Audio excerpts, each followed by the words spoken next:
الحمد لله نحمده ونستعينه ونستغفره ونؤمن به ونتوكل عليه ونعوذ بالله من شرور أنفسنا ومن سيئات أعمالنا من يهده الله فلا مضل له ومن يضلله فلا هادي له ونشهد أن لا إله إلا الله وحده لا شريك له ونشهد أن سيدنا وحبيبنا ومولانا محمدا عبده ورسوله صلى الله تعالى على خير خلقه محمد وآله وأصحابه أجمعين أما بعد فأعوذ بالله من الشيطان الرجيم بسم الله الرحمن الرحيم فاعلم أنه لا إله إلا الله صدق الله مولانا العظيم بزرگان محترم اور برادران عزیز،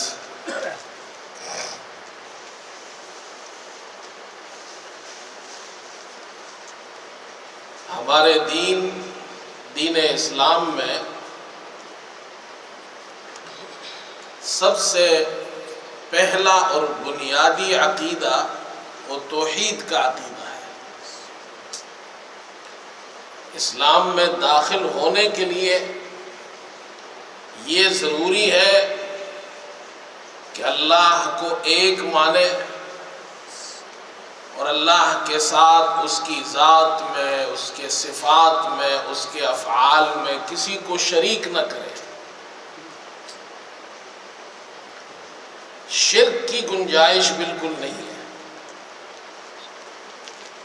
اسلام میں جو عقیدہ مسلمانوں کو دیا گیا ہے وہ ہے توحید کا عقیدہ، کہ اللہ ایک ہے، اس کے ساتھ کوئی شریک نہیں ہے۔ اور جو کلمہ ہمیں دیا گیا ہے وہ کلمہ توحید ہے، لا الہ الا اللہ محمد الرسول اللہ۔ ہمارے یہاں کچھ لوگ یہ سوال بھی کرتے ہیں کہ لا الہ الا اللہ محمد الرسول اللہ یہ کلمہ قرآن میں آیا ہے یا نہیں آیا؟ دراصل کچھ لوگ ایسے پیدا ہو گئے ہیں کہ وہ حدیث کے منکر ہیں، حدیث کا انکار کرتے ہیں، اور وہ یہ کہتے ہیں کہ جی ہر بات قرآن سے ہونی چاہیے۔ یہ بات درست نہیں ہے، اس لیے کہ دین کی ہر بات، ہر مسئلہ قرآن میں نہیں ہو سکتا۔ ہم نماز پڑھتے ہیں، اول سے آخر تک نماز پوری کی پوری قرآن میں نہیں ہے، نہ نماز کے تمام مسائل قرآن میں بیان ہوئے ہیں، احادیث میں بیان ہوئے ہیں۔ اسی طرح روزہ ہے، زکوٰۃ، حج ہے، اس کی ان افعال کی، ان اعمال کی پوری تفصیل قرآن میں نہیں ہے۔ اگر یہ ساری تفصیلات قرآن میں آ جائے، قرآن 30 سپارے کا نہیں، قرآن تو 300 سپارے کا ہو جائے گا۔ یہ سوال بنیادی طور پر غلط ہے کہ جی قرآن میں سے آپ دکھائیں یہ کلمہ کہاں آیا ہے۔ احادیث میں یہ کلمہ موجود ہے، لا الہ الا اللہ محمد الرسول اللہ۔ لیکن میں یہ کہتا ہوں کہ قرآن میں بھی یہ کلمہ موجود ہے، حدیث میں تو ہے، قرآن میں بھی ہے، اور قرآن کریم میں لا الہ الا اللہ ایک جگہ ہے، ایک آیت میں ہے، ایک سورت میں ہے، اور محمد الرسول اللہ دوسری آیت میں، دوسری سورت میں ہے۔ اس سے کیا فرق پڑتا ہے؟ اکٹھے ہو یا الگ الگ ہو، کلمہ تو موجود ہے۔ چنانچہ سورہ محمد میں اللہ تعالیٰ نے ارشاد فرمایا فَاعْلَمْ أَنَّهُ لَا إِلَهَ إِلَّا اللَّهُ، آپ جان لیجئے لا الہ الا اللہ، اللہ کے سوا اور کوئی معبود نہیں۔ یہ لا الہ الا اللہ یہاں پر آیا، اور اس کلمے کا دوسرا حصہ محمد الرسول اللہ ہے، وہ سورہ فتح کے آخر میں ہے۔ فرمایا محمد الرسول اللہ والذین معه اشداء علی الکفار رحماء بینہم، محمد اللہ کے رسول ہیں صلی اللہ علیہ وسلم۔ کلمہ قرآن میں موجود ہے، لا الہ الا اللہ بھی قرآن میں ہے، محمد الرسول اللہ بھی قرآن میں ہے۔ اور اس کلمے کو کلمہ توحید کہا جاتا ہے۔ اللہ کی وحدانیت کا اقرار کرنا پڑتا ہے، اس کی گواہی دینی پڑتی ہے اسلام میں داخل ہونے کے لیے۔ جب کوئی شخص مسلمان ہوتا ہے تو یہ گواہی دیتا ہے، اشہد ان لا الہ الا اللہ، میں گواہی دیتا ہوں اللہ کے سوا اور کوئی معبود نہیں، واشہد ان محمدا عبدہ ورسولہ، اور میں گواہی دیتا ہوں کہ محمد صلی اللہ علیہ وسلم اللہ کے بندے اور اس کے رسول ہیں۔ اس کلمے کو کلمہ توحید کہا جاتا ہے۔ اس کلمہ توحید کی بڑی شان ہے، اس حوالے سے چند باتیں عرض کرنی ہیں۔ ایک حدیث میں آتا ہے رسول کریم صلی اللہ علیہ وسلم نے ارشاد فرمایا قیامت کا دن ہوگا، ایک شخص کو لایا جائے گا اور بڑا گنہگار شخص ہوگا، اتنے گناہ اس نے کیے ہوں گے کہ فرشتوں نے جو اس کے اعمال لکھے ہوں گے، گناہوں کے دفتر جو فرشتوں نے لکھے ہوں گے، تو 99 دفتر ہوں گے جو اس کے گناہوں کے فرشتوں نے لکھے ہوں گے، 99، اور ہر ایک دفتر اتنا بڑا ہوگا جہاں تک انسان کی نگاہ پہنچے۔ اللہ تعالیٰ اس 99 دفتروں کے سامنے اس شخص کو حاضر کریں گے اور اس سے پوچھیں گے یہ تمہارے گناہ ہے؟ وہ کہے گا ہاں، انکار نہیں کر سکتا۔ کہا میرے فرشتوں نے لکھنے میں تمہارے ساتھ کوئی زیادتی کی ہے؟ وہ کہے گا نہیں کی ہے۔ کہا تمہارے پاس کوئی عذر ہے؟ یہ کوئی عذر بھی نہیں ہے، گناہ ایکسیپٹ کر لے گا۔ اللہ تعالیٰ فرمائیں گے تمہاری ایک نیکی ہمارے پاس ہے، کسی کی بھی ایک نیکی اللہ تعالیٰ ضائع نہیں فرماتے، تمہاری ایک نیکی ہے ہمارے پاس، اتنے گناہ تم نے کیے ہیں لیکن ایک نیکی ہے۔ ایک پرچہ اسے دیا جائے گا، اس میں لکھا ہوگا اشہد ان لا الہ الا اللہ واشہد ان محمد الرسول اللہ۔ یہ اسے دیا جائے گا کہ جاؤ یہ پرچی لے جاؤ، یہ تمہارے 99 گناہوں کے دفتر یہ ابھی تولے جائیں گے، وزن اس کا کیا جائے گا ان اعمال کا۔ وہاں پر جا کر یہ پرچی دوسرے پلڑے میں رکھ دینا، نیکیوں کے پلڑے میں ایک پرچی رکھ لینا۔ وہ کہے گا یا اللہ ان دفتروں کے مقابلے میں اس پرچی کا کیا وزن ہے؟ اللہ تعالیٰ اس سے فرمائیں گے تمہارے اوپر ظلم نہیں کیا جائے گا، جاؤ اسے دوسرے پلڑے میں رکھ دو۔ آپ صلی اللہ علیہ وسلم نے فرمایا ایک پلڑے میں گناہوں کے 99 دفتر رکھے جائیں گے، دوسرے پلڑے میں یہ ایک پرچی رکھی جائے گی، اور یہاں تک کہ اس ایک پرچی اور ایک نیکی اور اس عقیدہ توحید کا وزن اتنا ہوگا کہ وہ پلڑا نیچے ہو جائے گا پرچی والا، اور وہ 99 دفتروں والا پلڑا اوپر ہو جائے گا۔ میرے دوستو، عقیدہ توحید یہ ایسا عقیدہ ہے جس کی محنت تمام انبیاء علیہ السلام نے کی ہے۔ ہر نبی نے آ کر پہلا مسئلہ یہ سمجھایا، اللہ کے ساتھ کسی کو شریک مت کرو۔ فرمایا وَمَا أَرْسَلْنَا مِن قَبْلِكَ مِن رَّسُولٍ إِلَّا نُوحِي إِلَيْهِ أَنَّهُ لَا إِلَٰهَ إِلَّا أَنَا فَاعْبُدُونِ۔ اللہ فرماتے ہیں اپنے حبیب صلی اللہ علیہ وسلم سے، ہم نے آپ سے پہلے جتنے رسول بھیجے ان کی طرف ہم نے یہی وحی کی ہے، لا الہ الا انا فاعبدون، میرے سوا اور کوئی معبود نہیں، میری بندگی کرو۔ ہر نبی نے لا الہ الا اللہ کی دعوت دی ہے، توحید کی دعوت دی ہے۔ ہر نبی نے اپنی دعوت کا آغاز لا الہ الا اللہ سے کیا ہے، اور رسول کریم صلی اللہ علیہ وسلم نے بھی اپنی دعوت کا آغاز لا الہ الا اللہ سے کیا۔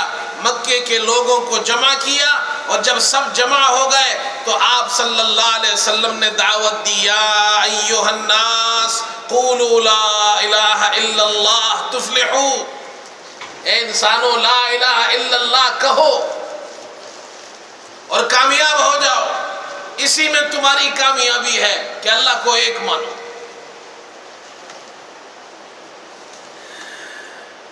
اور پھر اس مبارک کلمے میں اللہ تعالیٰ نے بڑی طاقت رکھی ہے، اسے اللہ تعالیٰ نے بڑی شان عطا فرمائی ہے۔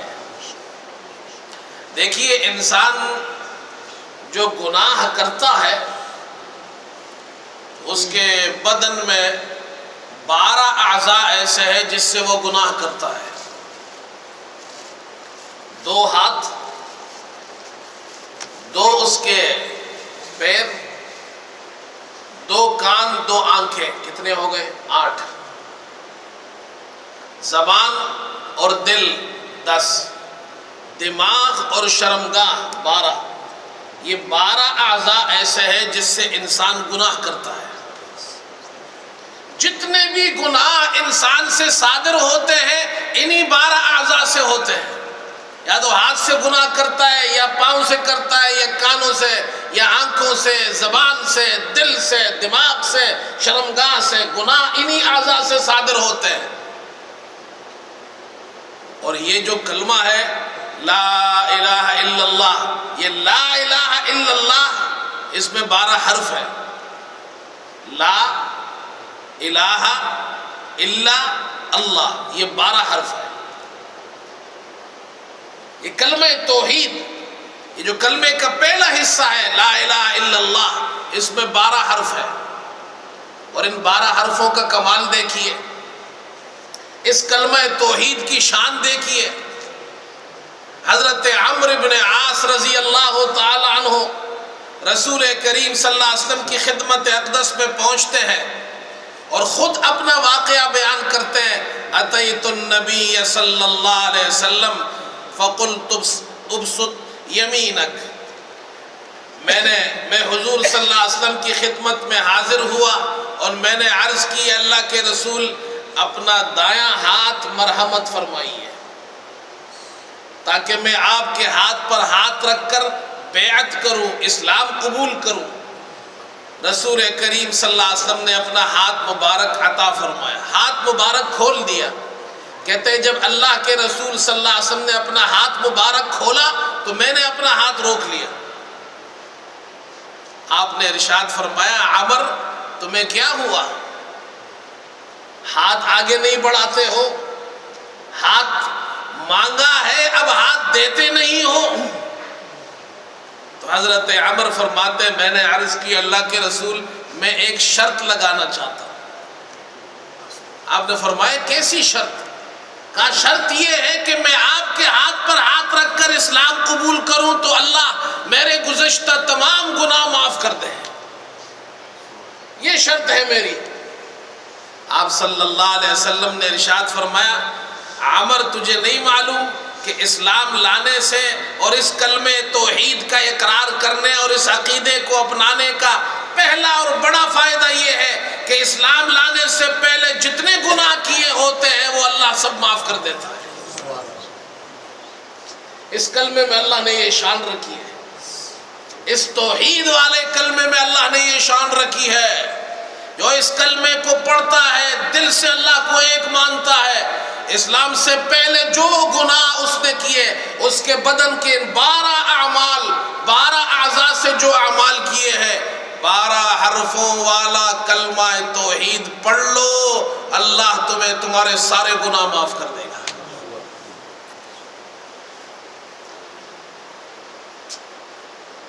اللہ کے یہاں شرک کی معافی نہیں ہے۔ عقیدہ توحید یہ بنیاد ہے، دین اسلام کی بنیاد ہے، اور اگر عقیدے میں شرک ہو تو اللہ کے یہاں اس کی معافی نہیں ہے۔ مشرکین اللہ کو مانتے تھے لیکن اللہ کے ساتھ جھوٹے خداؤں کو شریک کرتے تھے، اسی کو شرک کہا جاتا ہے۔ شرک کا یہ معنی نہیں کہ اللہ کو کوئی مانتا ہی نہیں، مشرک اللہ کو مانتا ہے مگر اللہ کے ساتھ شریک ٹھہراتا ہے۔ اللہ تعالیٰ نے ان کے بارے میں ارشاد فرمایا ان اللہ لا یغفر ان یشرک بہ ویغفر ما دون ذلک لمن یشاء۔ شرک کی معافی اللہ کے یہاں نہیں ہے، اس کے علاوہ اللہ تعالیٰ جس گنہگار کو چاہے معاف کر دے۔ اللہ کی مرضی ہے، اگر موحد ہے اللہ کے ساتھ شریک نہیں ٹھہراتا ہے، اللہ کے رسول پر ایمان ہے، مسلمان ہے، اور گناہ کرتا ہے، اعمال میں کمزوری ہے، اللہ کی مرضی ہے شروع سے معاف فرما کر جنت میں ڈال دے یا جہنم میں سزا دے کر پھر نکال کر جنت میں ڈال دے، یہ اللہ کی مرضی ہے۔ شروع سے جنت میں ڈالے یا سزا دے کر جنت میں ڈال دے، لیکن شرک کی معافی نہیں ہے۔ پھر اس کلمے کا کمال دیکھیے، لا الہ الا اللہ محمد الرسول اللہ۔ اس کلمے میں، پورے کلمے میں 7 کلمات ہیں، 7 ورڈز ہیں۔ لا الہ الا اللہ محمد رسول اللہ، کتنے ہو گئے؟ 7 کلمات ہیں، اور جہنم کے اللہ نے 7 دروازے بنائے ہیں۔ کتنے دروازے بنائے؟ 7 دروازے جہنم کے۔ فرمایا وَإِنَّ جَهَنَّمَ لَمَوْعِدُهُمْ أَجْمَعِينَ لَهَا 7 أَبْوَابٍ لِكُلِّ بَابٍ مِّنْهُمْ جُزْءٌ مَقْسُومٌ۔ گمراہوں کے بارے میں اللہ فرماتے ہیں ان سب کا ٹھکانہ جہنم ہے، جس کے 7 دروازے ہیں۔ لِكُلِّ بَابٍ مِّنْهُمْ جُزْءٌ مَقْسُومٌ، ہر ایک دروازے کے لیے ان کے الگ الگ حصے ہیں، الگ الگ جماعتیں ہیں۔ ایک جماعت ان گمراہوں کی ایک دروازے میں جائے گی، دوسری جماعت دوسرے دروازے میں جائے گی، تیسری جماعت تیسرے میں، اس طرح 7 دروازوں میں یہ گمراہوں کی 7 جماعتیں الگ الگ داخل ہوں گی۔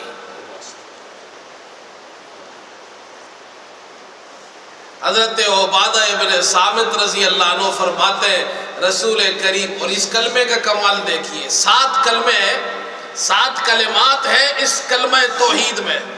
اب ان 7 کلمات والے کلمہ توحید کا کمال دیکھیے۔ عبادہ ابن صامت فرماتے ہیں رسول کریم صلی اللہ علیہ وسلم نے ارشاد فرمایا کہ جس آدمی نے گواہی دی اللہ ایک ہے اور محمد صلی اللہ علیہ وسلم اللہ کے رسول ہے، من شہد اللہ الہ الا اللہ وان محمد الرسول اللہ، جس نے اس کی گواہی دی لا الہ الا اللہ محمد الرسول اللہ، اس کی گواہی دی، رسول کریم صلی اللہ علیہ وسلم نے فرمایا حرم اللہ علیہ النار، اللہ اس پر جہنم کی آگ کو حرام کر دے گا، جہنم کے 7 دروازے اللہ اس کے لیے بند کر دے گا۔ 7 کلمات والا کلمہ یہ ایسا مبارک ہے کہ جہنم کے 7 دروازوں کو بند کر دیتا ہے۔ امام قرطبی نے ایک روایت نقل کی ہے، رسول کریم صلی اللہ علیہ وسلم نماز پڑھا رہے تھے، صحابہ پیچھے نماز پڑھ رہے تھے، ایک عربیہ، ایک دیہاتی خاتون، دیہات کی رہنے والی خاتون، سیدھی سادی خاتون، وہ بھی پیچھے آ کر کھڑی ہو گئی، عورتوں کی صف میں نماز پڑھنے لگی۔ آپ صلی اللہ علیہ وسلم نے یہ آیت پڑھی۔ وہ عرب لوگ تھے، عرب تو قرآن کو سمجھتے تھے۔ اللہ اکبر۔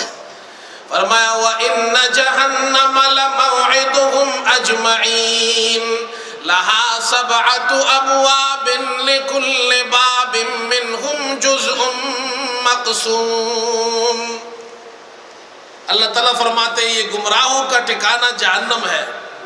جہنم کے 7 دروازے ہیں، اور ان 7 دروازوں میں سے ہر ایک دروازے کے لیے ان گمراہوں کے الگ الگ جماعتیں ہیں، الگ الگ حصے ہیں۔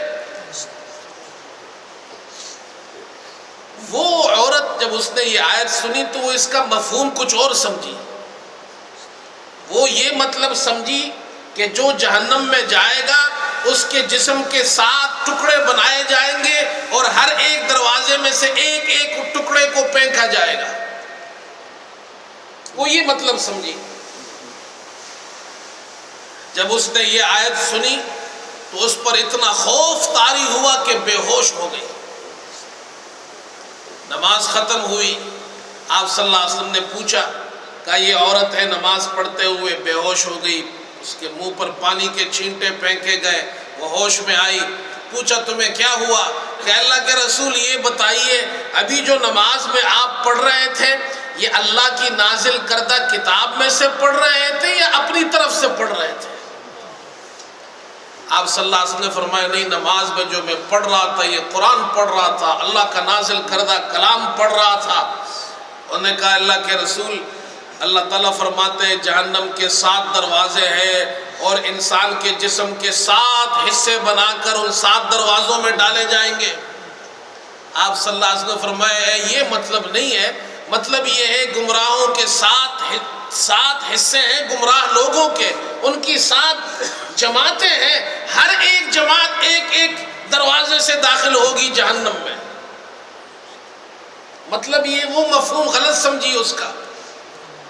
اس خاتون نے جو ڈری ہوئی تھی انہوں نے کہا اللہ کے رسول کیسے مسلمان تھے، اللہ اکبر، پریکٹیکل مسلمان تھے۔ انہوں نے کہا اللہ کے رسول میرے پاس مال تو نہیں ہے لیکن میرے پاس 7 غلام ہیں، 7 غلام ہیں میرے پاس، اور جہنم کے 7 دروازے ہیں، ان 7 دروازوں سے بچنے کے لیے میں نے اللہ کے واسطے اپنے 7 غلام آزاد کر دیے۔ آپ گواہ رہیے اس بات کے۔ جب اس نے یہ کہا تو اللہ نے جبریل علیہ السلام کو بھیجا۔ حضرت جبریل تشریف لائے اور عرض کی اللہ کے رسول اللہ تعالیٰ نے مجھے بھیجا ہے، اس دیہاتی خاتون کو بتا دو جس نے 7 غلام جہنم کے 7 دروازوں سے بچنے کے لیے آزاد کر دیے، اللہ نے اس کے لیے جہنم کو حرام کر دیا اور جنت اللہ نے اس کے لیے واجب کر دی۔ اے دوستو، اسلام بہت بڑی نعمت ہے، اللہ کی بہت بڑی نعمت ہے، اور یہ عقیدہ توحید ہے جو ہمارے کام آئے گا۔ اس کے بغیر اگر توحید نہ ہو کوئی شخص اللہ کو راضی نہیں کر سکتا۔ پھر دیکھیے اللہ اکبر، جنت کے 7 دروازے ہیں، اور اس کلمہ توحید کے بھی 7 کلمات ہیں، لا الہ الا اللہ محمد رسول اللہ۔ کتنے ہو گئے؟ 7۔ اور جنت کے 7 دروازے ہیں۔ اللہ اکبر۔ رسول کریم صلی اللہ علیہ وسلم نے ارشاد فرمایا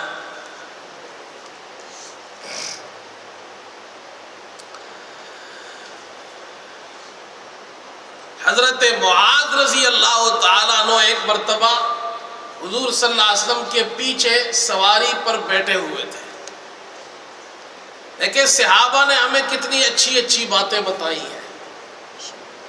یہ ساری باتیں دین وہیں سے تو ملا ہے ہمیں، صحابہ کے طفیل یہ باتیں ہم تک پہنچی ہے۔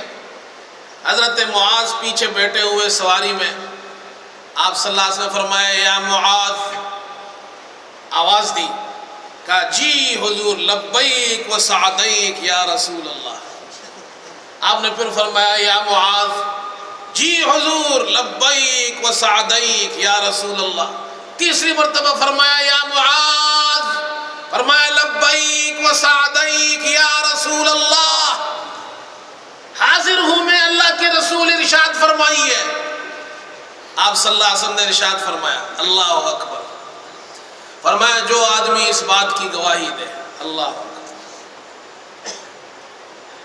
فرمایا ما من احد یشہد ان لا الہ الا اللہ وان محمدا عبدہ ورسولہ، اس بات کی گواہی دے اللہ ایک ہے، اس کے سوا کوئی معبود نہیں، محمد صلی اللہ علیہ وسلم اللہ کے بندے اور اس کے رسول ہے،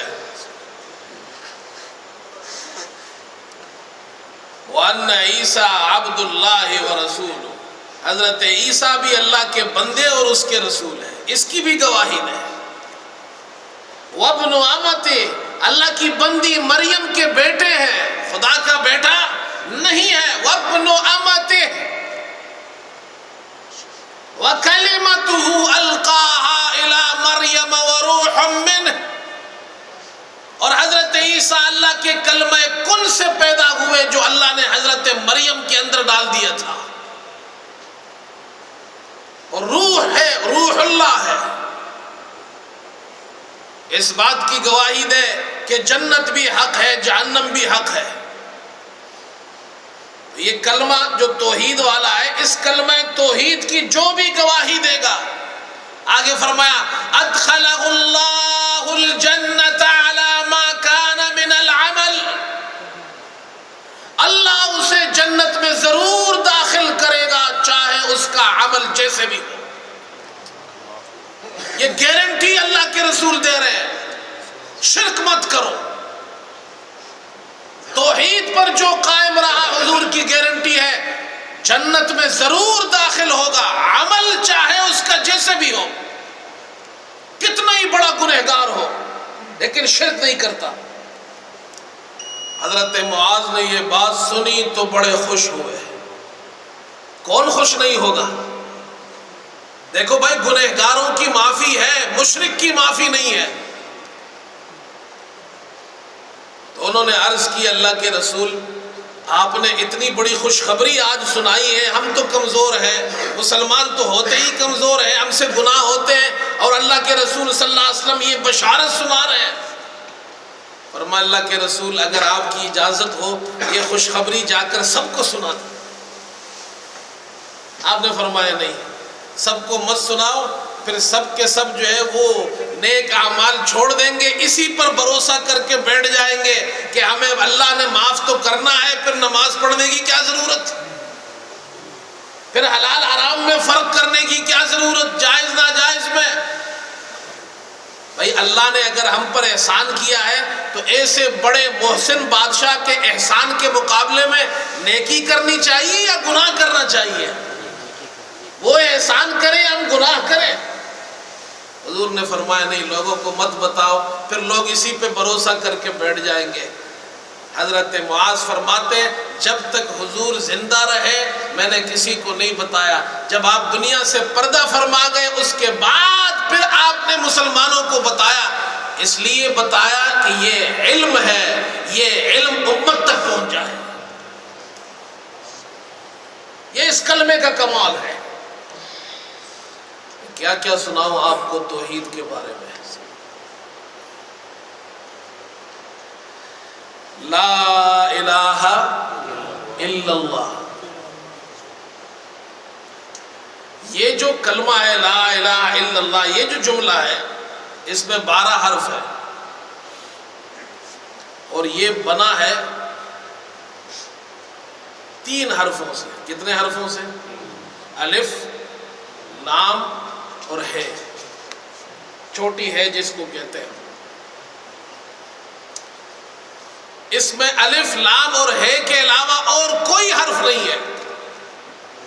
لا الہ الا اللہ، الف، لام، ہے، اور اللہ کا نام ہے اللہ، الف لام لام ہے، یہ 4 حرف ہے، الف لام لام ہے، اور انہی حروف سے یہ پورا کلمہ بنا ہے۔ مطلب کیا ہے؟ مطلب یہ ہے کہ یہ جو کلمہ ہے، یہ جو سینٹنس ہے، یہ اپنے وجود میں اللہ کا محتاج ہے، لفظ اللہ کا محتاج ہے، انہی حروف سے بنا ہے جو لفظ اللہ میں ہے۔ ایسا ہے یا نہیں؟ لا الہ الا اللہ اپنے وجود میں، اپنی صورت میں، اپنے بننے میں انہی حروف کا محتاج ہے جو اللہ کے اندر ہے، الف لام لام ہے۔ اللہ نے سمجھا دیا جتنی بھی مخلوق ہے اللہ کے علاوہ وہ سب کے سب اللہ کے محتاج ہے، اپنے وجود میں اللہ کے محتاج ہے، لیکن لفظ اللہ اپنے وجود میں کسی حرف کا محتاج نہیں ہے۔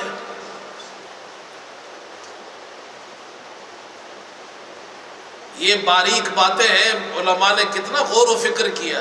دیکھو بھئی اللہ کے اندر کتنے حرف ہیں لفظ اللہ میں؟ 4، الف لام لام ہے۔ لفظ اللہ اپنے وجود میں کسی حرف کا محتاج نہیں ہے۔ سب سے پہلا حرف ہے الف، یہ الف آپ نکال دو پھر بھی لفظ اللہ موجود ہے۔ قرآن میں ہے للہ ما فی السماوات وما فی الارض، للہ الف چلا گیا، للہ، للہ کا معنی بھی اللہ کے لیے ہے، 2 لام اور 1 ہے۔ الف کے بعد دوسرا لام ہے، یہ بھی ہٹا دو، کیا رہ گیا؟ لام، لہو ما فی السماوات وما فی الارض، لہو والا لام بھی ہٹا دو۔ کل شیء ہالک الا وجہہ، یہ دلالت کر رہا ہے اللہ کی ذات پر۔ آپ الف ہٹائیے، لام ہٹائیے، لام ہٹائیے، لفظ اللہ اپنے وجود میں کسی کا محتاج نہیں، سمجھا دیا اللہ بھی کسی کا محتاج نہیں ہے، سب اس کے محتاج ہیں، سب فرشتے بھی اس کے محتاج ہیں، انسان بھی اس کے محتاج ہے، جنات اس کے محتاج ہے، ہر مخلوق اس کی محتاج ہے، انبیاء علیہ السلام بھی اس کے محتاج ہے۔ حضرت آدم علیہ السلام نے جنتی میوہ کھایا، اللہ نے دنیا میں بھیجا، دنیا میں آئے آدم تو کس کے محتاج ہوئے؟ بولو بھائی۔ حضرت نوح کشتی میں بیٹھے تو کس کے محتاج ہوئے؟ حضرت ابراہیم آگ کے اندر ڈالے گئے تو کس کے محتاج ہوئے؟ اور حضرت اسماعیل تپتی ہوئی بے آب و گیاہ وادی کی سرزمین پر لیٹے ہوئے ہیں تو کس کے محتاج ہیں؟ حضرت موسیٰ علیہ السلام اپنی قوم کو لے کر پہنچے اور اللہ نے دریا سے پار کرایا، ان کو کس کے محتاج ہے؟ اور حضرت عیسیٰ علیہ السلام مردوں کو زندہ کرتے ہیں تو کس کے محتاج؟ محمد صلی اللہ علیہ وسلم بدر میں زمین پر سر رکھے ہوئے اللہ کے سامنے گڑ گڑا رہے، کس کے محتاج ہے؟ فرمایا قل هو اللہ احد، اللہ کے سوا کوئی نہیں، وہ اکیلا ہے، اللہ الصمد، وہ صمد ہے۔ صمد کسے کہتے ہیں عربی زبان میں؟ صمد اس ذات کو کہتے سب اس کے محتاج ہو، وہ کسی کا محتاج نہیں ہے، وہ کسی کا محتاج نہیں۔ فرمایا کہ اے صفائے ذات پاکت قل هو اللہ احد، اے صفائے ذات پاکت قل هو اللہ احد، اے نگہدار شب و روز تو اللہ صمد، لم یلد یارست لم یولد بہر جا دستگیر، لم یکن حافظ ترا ناصر لہو کفوا احد۔ اللہ کسی کا محتاج نہیں ہے، سب اللہ کے محتاج ہے۔ اس کلمے میں اور غور کرو، فکر کرو۔ لا الہ الا اللہ یہ ایسے حروف والا کلمہ ہے کسی بھی حرف کے اوپر کوئی نقطہ نہیں ہے، نہ اس حرف کے نیچے نقطہ ہے۔ لا الہ الا اللہ محمد الرسول اللہ، پورے کلمے پر لا الہ الا اللہ میں بھی کوئی نقطہ نہیں، محمد الرسول اللہ میں بھی کوئی نقطہ نہیں۔ لا الہ الا اللہ میں نہ اوپر نقطہ ہے نہ نیچے نقطہ۔ اللہ سمجھا رہے ہیں اللہ کا نہ اوپر کوئی شریک ہے نہ نیچے کوئی شریک ہے۔ بولو بھائی، آسمانوں میں بھی اللہ کا کوئی شریک نہیں، نیچے زمین میں بھی کوئی شریک نہیں۔ وَهُوَ الَّذِي فِي السَّمَاءِ إِلَٰهٌ وَفِي الْأَرْضِ إِلَٰهٌ، آسمانوں میں بھی وہ اکیلا ہے، زمین میں بھی وہ اکیلا ہے، اس کے ساتھ کسی کو شریک مت ٹھہرا۔ اور محمد صلی اللہ علیہ وسلم، اللہ اکبر، اوپر بھی کوئی نقطہ نہیں، نیچے بھی کوئی نقطہ نہیں ہے، نہ اوپر والی مخلوق حضور تک پہنچ سکتے ہیں، نہ نیچے والی مخلوق حضور تک پہنچ سکتے ہیں۔ یہ ہمارے کلمے میں جو اللہ نے ہمیں کلمہ دیا ہے، اس کلمے میں یہ شان رکھی ہے۔ اس واسطے میرے دوستو، عقیدہ توحید اس پر مسلمان قائم ہو تو وہ مسلمان رہتا ہے۔ اس کی مثال بنیاد کسی ہے، آپ کے گھر کی، بلڈنگ کی، عمارت کی بنیاد مضبوط ہے، آپ اس پر بناتے جائیں، جتنی بڑی عمارت بناتے جائیں بنا سکتے ہیں، لیکن عمارت اگر کمزور ہے آپ اس پر کوئی کچھ بھی نہیں بنا سکتے، اس کی بنیاد کمزور ہے۔ اسلام کی بنیاد وہ عقیدہ توحید ہے۔ اگر آپ کے پاس یہ عقیدہ توحید ہے، اس پر تو آپ جنت بنا سکتے ہیں، یہ عقیدہ توحید نہیں ہے، آپ جنت نہیں بنا سکتے۔ اللہ ہمیں عمل کی توفیق عطا فرمائے۔ آخر دعوانا